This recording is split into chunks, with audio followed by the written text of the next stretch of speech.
大家好. 여러분 안녕하세요. 중국어 선생님 김미진입니다. 만나서 반가워요. 오늘은 중국어 첫 시간으로요. 우리가 중국어를 샬라샬라 배우진 않을 거고요. 대신에 중국이라는 나라와 중국어는 과연 어떤 것인가에 대해서 이해해보는 시간을 가져보도록 할 겁니다. 중국이란 나라와 중국어를 이해하기 위해서는 중국의 역사를 조금 알아야 되는데요. 선생님이 가볍게 쉽게 설명해 줄 테니까 너무 어려워하지 마시고 편하게 들어보세요. 우리나라도 조선시대가 망하고 약간의 혼란기가 지나서 지금의 대한민국이 됐듯이 중국도 중국의 마지막 왕조 청나라가 망하고 약간의 혼란기가 지난 후에 지금의 중화인민공화국이 세워지게 됩니다. 중국이 약간의 혼란기가 있었던 그 시절에는요, 청나라가 망했으니까 이제 많은 군벌 세력들이 생겨나게 되는데요. 그 중에서 가장 힘이 있고 권력이 강했던 장제스라는 인물이 나타납니다. 여러분 혹시 장제스라고 들어보았나요? 아는 친구도 있을 거고 오늘 처음 듣는 친구도 있을 거예요. 괜찮아요. 이제 조금씩 들어보면 돼요. 자, 이 장제스라는 인물은요, 군벌 세력의 약간 권력의 집안의 아들이었습니다. 그랬기 때문에 돈도 많았고요. 그 다음에 약간 이렇게 힘도 되게 많이 강했어요. 이 사람이 기본적으로 정치하는 데 내세웠던 사상은요, 자본주의 사상이었습니다. 하지만 이 장제스와 반대로 또 새로운 사상을 얘기하는 사람이 있었는데요. 네, 그 사람은 바로 마오쩌둥입니다. 마오쩌둥은요, 권력의 집안의 아들이 아니라 부농의 아들이었습니다. 부농, 네, 농부긴 농부인데 약간 부자의 농부였습니다. 그래서 책 읽을 여유도 좀 있었죠. 그래서 책을 읽다 보니까 옛날에는 소련이었고 지금은 러시아라고 하죠. 예, 소련에서 새로 들어온 책을 읽어보니까 누구나 잘 살고 누구나 똑같이 일하고 누구나 똑같이 배급받는 너무 공평한 사회가 있는 거예요. 예, 이 사회가 너무 괜찮아서 이제 옆집 아저씨한테도 얘기하고 옆 동네 아저씨한테도 얘기하고 저 멀리 있는 아저씨한테도 얘기하다 보니까 점점 세력이 생겨서 결국에는 장제스와 부딪히게 됩니다. 네, 장제스와 마오쩌둥은요 이제 내전을 겪게 됐는데요. 네, 결국에는 마오쩌둥이 승리하게 돼요. 네, 그래서 장제스는 결국에는 이 대륙에서 있을 수 없었기 때문에 도망을 가게 되는데요. 바로 그곳이 중국에서 가장 큰 섬, 제일로 큰 섬, 대만으로 도망가게 됩니다. 장제스가 대만으로 도망갈 때는요, 그냥 맨몸으로 간 게 아니에요.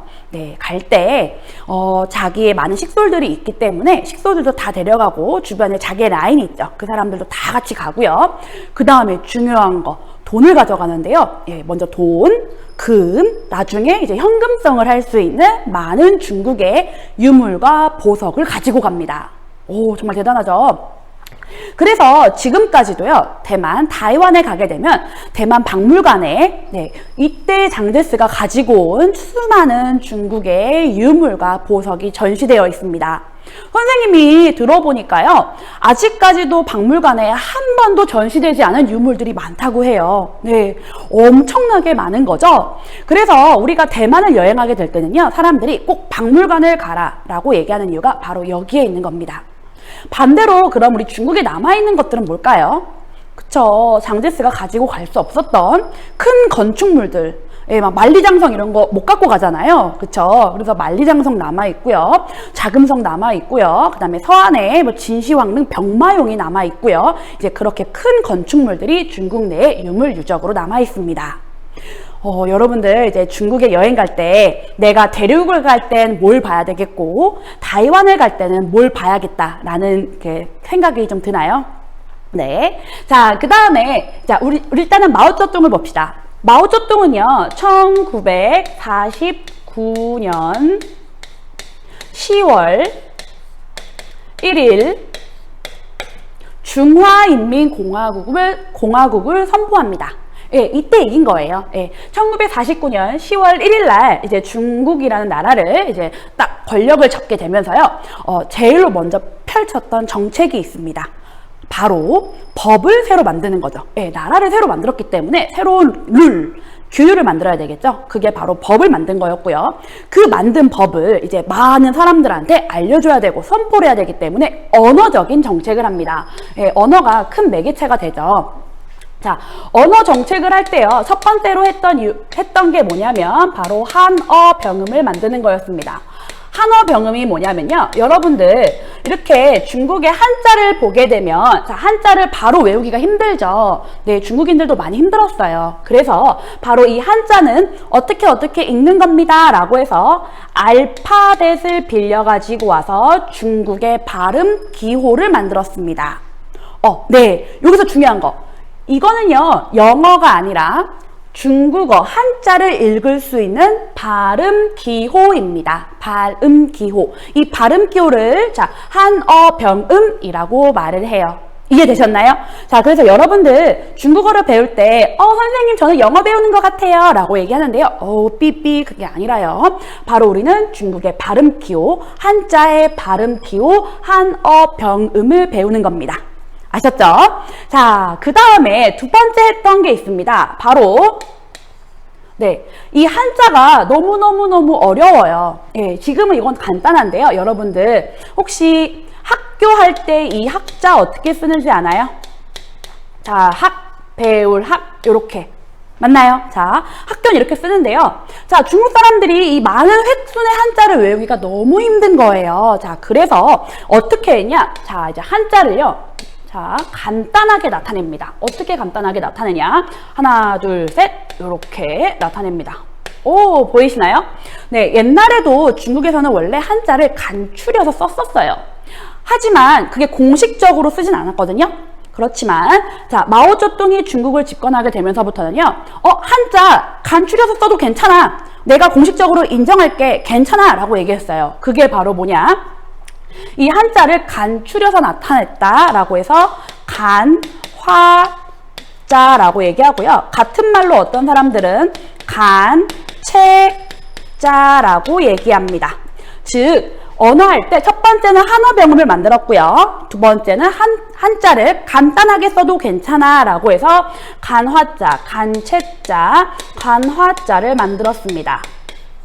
이해되시나요? 예, 그래서 여러분들이 지금 이제 중국어를 배울 때 배우는 거는요, 예, 이렇게 간단하게 나타내는 간화자를 배울 거예요. 그럼 이 한자는, 배울 학자는 조금 번잡하죠? 네, 그래서 요렇게 간추려서 쓰지 않은 한자는 번체자라고 얘기합니다. 선생님이 여기서 퀴즈 한번 내도 될까요? 그러면 우리나라는 번체자를 쓸까요? 아니면 간화자, 간체자를 쓸까요? 그렇죠. 우리나라는 번체자를 써요. 선생님 번체자 너무 어려운데 우리나라 왜 이거 쓰는 거예요? 여러분 우리 조금만 생각해 볼까요? 예. 마오쩌둥은요 1949년도에 중국을 집권하게 되면서 간체자를 공식적으로 사용해도 된다라고 얘기했어요. 그러면 우리나라는 1949년도에 마오쩌둥이랑 우리나라랑 연관이 있었을까요? 없었어요. 우리나라는 1950년도 6.25가 터졌거든요. 예. 아무튼간 우리나라는 중국이랑 전혀 관계가 없는 상태였어요. 마오쩌둥이 쓴다고 해서 우리나라도 써야 돼 라고 정치적인 영향을 전혀 받지 않았어요. 이해되셨어요? 그렇기 때문에 우리나라는 번체를 씁니다. 이해되셨죠? 그러면 혹시 일본은요? 그쵸? 일본도 번체 씁니다. 마오쩌둥이랑 연관이 없거든요. 정치적인 연관이 전혀 없습니다. 이해되셨죠? 자, 그러면 선생님이 한 번 더. 그러면 만약에 대만은요? 타이완은요? 예, 똑같은 말이에요. 대만하고 타이완은. 예. 대만은요? 장제스가 야 마오쩌둥도 간체자 쓴데 우리도 간단하게 쓸까요? 전혀 안 써요. 사이 안 좋아요. 그래서 타이완도 번체자를 씁니다. 이해되셨죠? 자, 그 다음에 그러면 홍콩과 마카오는요? 홍콩과 마카오, 홍콩 갔다 온 친구들도 꽤 많을 텐데요. 예, 홍콩과 마카오도 1949년 이때 당시에 홍콩은 영국의, 그 다음에 마카오는 포르투갈의 조차지였기 때문에 전혀 마오쩌둥의 정치적인 영향이 가지 않았습니다. 그렇기 때문에 지금까지도 홍콩, 마카오, 타이완, 그리고 그 외에 다른 나라들, 한자 문화권인 나라들은요, 번체자를 씁니다. 화교들, 이제 중국인인데요. 다른 나라에 나가 있는 화교들, 뭐 싱가폴 아니면은 인도네시아, 뭐 필리핀 이렇게 나가 있는 사람들도 중국의 화교들도 번체자를 사용합니다. 간체자는 쓰지 않아요. 간체자를 쓰는 곳은요, 마오쩌둥의 영향력을 미쳤던 지역만 사용합니다. 이해되셨나요? 그래서 어떤 사람들은 번체를 쓰고 어떤 사람들은 간체, 간화를 쓰는데요. 그때 여러분들이 이 사람은 마오쩌둥의 영향이 있었던 곳에 살았구나, 살지 않았구나 비교할 수 있을 거예요. 자, 어렵지 않을 거다라고 생각이 듭니다. 자, 그 다음에요. 또 이어서 한번 해보겠습니다. 두 번째는요, 민족입니다. 중국은요, 55개의 소수민족이랑 그 다음에 하나의 한족으로 이루어져 있습니다. 무슨 말이냐면 소수민족이 55개의 민족이 있어요. 그리고 인구가 가장 많은 한족이 있습니다. 중국의 13억이 넘는 인구 중에 한족은요 91%를 차지해요. 진짜 많죠.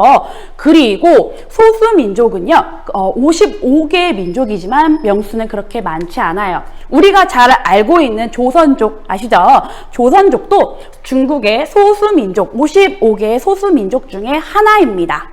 이해되셨나요? 그러면 중국은요 총 56개의 민족이 모여서 하나의 나라를 만들었습니다.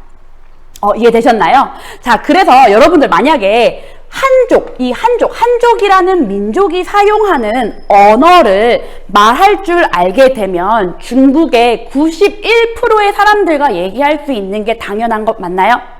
그쵸? 자, 그래서 한족이 사용하는 언어입니다 라고 얘기해서 한어라고 얘기합니다. 이게 바로 중국어예요.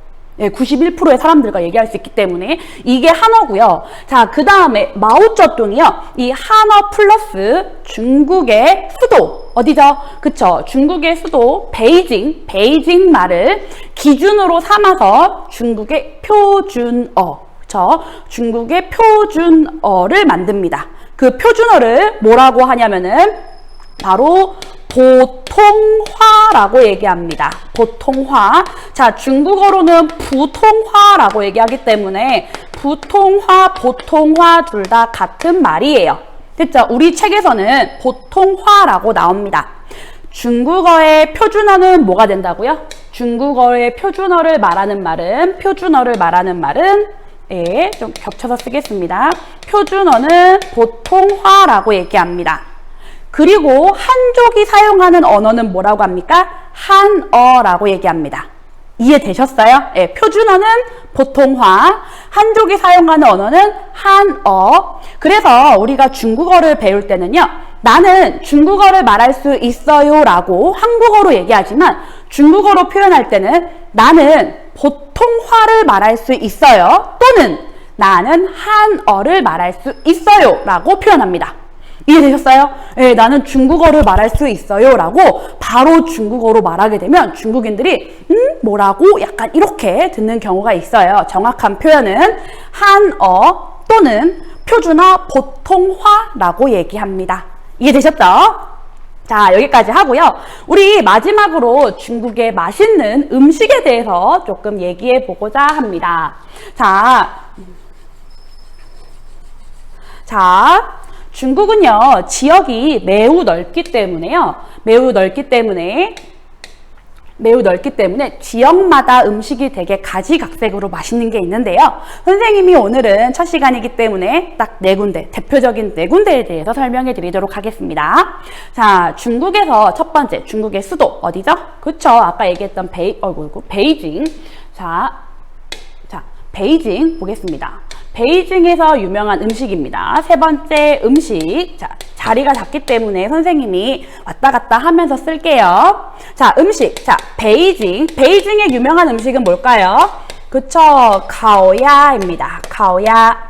여러분 들어보셨나요? 베이징 가오야. 가오야가 뭐냐면 오리구이예요. 그래서 오리를 겉에는 바삭바삭, 안에는 촉촉촉하게 구운 음식이 있는데요. 정말 맛있습니다.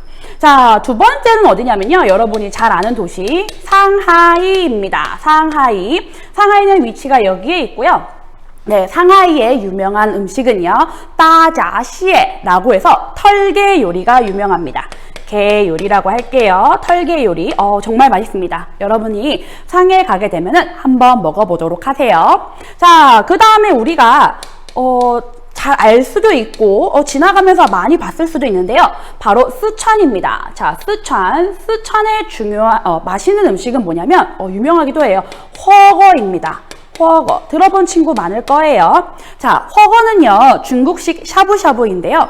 스촨 사람들은요 매운 걸 되게 좋아해요. 예, 되게 매워요. 근데 우리나라처럼 고추장의 그 깊은 맛의 매움이 아니라요, 좀 막 이렇게 올라오는 그런 매움입니다. 자, 샤브샤브 국물이 좀 이렇게 맵거든요. 이제 거기다가 이제 고기 살짝 데쳐서 먹는데요, 정말 맛있어요. 자, 마지막은 어디냐면 광저우입니다. 여러분 광저우 도시 아시나요? 자, 광저우 도시는 여기에 있고요. 자, 광저우의 유명한 음식은요, 딤섬입니다. 들어본 적 있나요? 딤섬 되게 맛있어요. 네, 촉촉한 만두 같은데요. 만두랑은 살짝 좀 다른 음식입니다. 나중에 기회가 되면 선생님이 음식에 대해서 더 많은 얘기를 하도록 하겠습니다. 자, 오늘 여기까지 수업을 하고요. 우리 배웠던 내용을 자, 한번 복습해보는 시간을 갖도록 하겠습니다.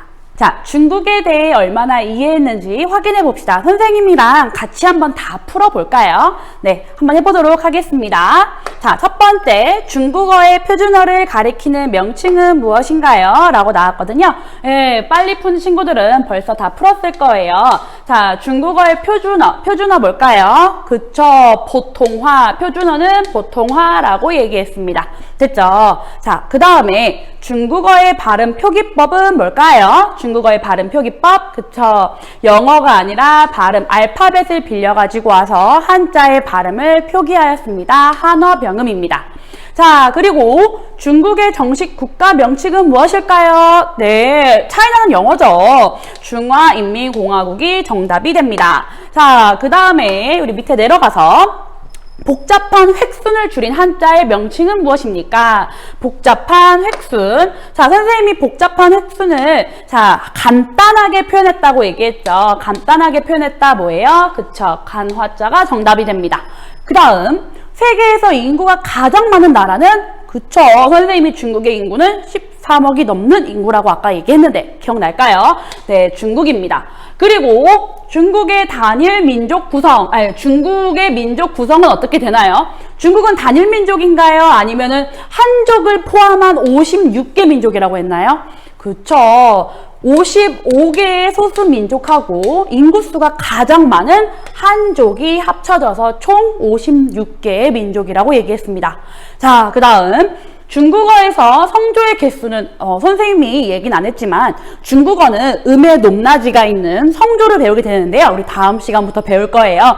예, 아직 말 안 했지만 중국어에서 성조의 개수는 4개입니다. 네. 중국의 수도는 어디인가요? 그쵸, 중국의 수도는 베이징입니다. 베이징. 자, 그 다음에 베이징 올림픽 개최 연도는 언제인가요? 예, 베이징에서 중국 수도 베이징에서 올림픽을 개최했는데요. 2008년도에 개최했습니다.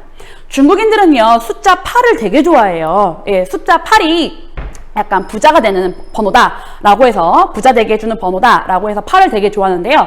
그래서 베이징 올림픽 개최 연도는요, 2008년이면서 8월 8일 날 개최합니다. 8 빡빡 들어가죠. 예, 8 진짜 좋아해요. 자, 그 다음에 세계에서 사용자가 가장 많은 언어는 뭘까요? 네, 바로 중국어입니다. 예, 사용자가 제일로 많아요. 자, 여기까지 하고요. 우리 다음 거 넘어가 보도록 하겠습니다. 밑에 보면 생각해보기, 중국어를 배우고 난 후에 할 수 있는 것들을 표현해 보도록 합시다. 이 친구는요, 중국 전통 요리를 중국에 알리는 요리사가 되고 싶대요. 예, 요즘에 셰프 되게 떠오르는 직업이죠. 그 다음에 이 친구는요, 중국 드라마를 자막 없이 볼 수 있게 되다니 기뻐 이러면서 니하오 이러면서 자막 없이 중국 드라마를 보고 싶대요. 자, 여러분들은 중국어를 배우게 되면 어떻게 하고 싶나요? 여러분들이 중국어를 배우게 되면 어떻게 하고 싶은지 지금 한번 그려볼까요? 선생님도 중국어를 이제 처음에 못했을 거 아니에요. 선생님도 한국인이니까. 예, 나중에 중국어를 처음 배웠던 계기가 뭐냐면 되게 재밌긴 하지만 네, 선생님이 꿈을 꿨는데 되게 잘생긴 배우가 나타났어요. 중국 배우가. 근데 그 배우한테 선생님이 중국어를 못해서 이렇게 인사를 못했던 기억이 있습니다. 네, 좀 웃기죠. 그래서 선생님의 중국어를 배웠던 계기는 뭐냐면, 예, 실제도 아니에요. 다시 그 배우가 꿈에 나타나면 인사하려고 중국어를 시작했던 기억이 있습니다. 자, 여러분들은 어땠나요? 선생님 한번 그려볼게요. 선생님은 중국 배우, 예, 잘생겼습니다. 눈도 크게, 예, 눈도 크게 이렇게 중국 배우 만나면요, 롱다리예요. 자, 선생님은 치마 입었습니다. 자, 눈도 이렇게 그리고, 예, 이렇게, 예, 선생님 머리도 있고 이렇게. 선생님 인사해야 되죠. 미안해요, 선생님 그림 되게 못 그려요. 하나, 셋, 넷, 5개, 손가락 5개 인사하고 싶습니다 라고 해서 중국 배우와 인사하기.